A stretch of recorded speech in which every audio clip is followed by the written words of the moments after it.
Welcome to my channel Watch and Learn. So viewers, in this video I am going to discuss about ANCOVA. So what is ANCOVA? It is a basically statistical method and it is called analysis of covariance or ANCOVA.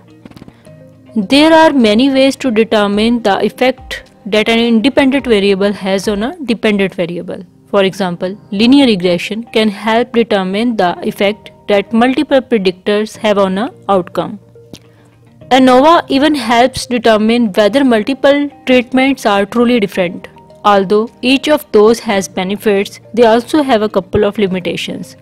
Linear regression is best when you have a continuous variable like age and income. ANOVA is great if you have categorical variables like level of education and its effect on income.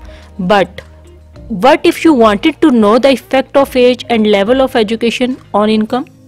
That is where ANCOVA really shines.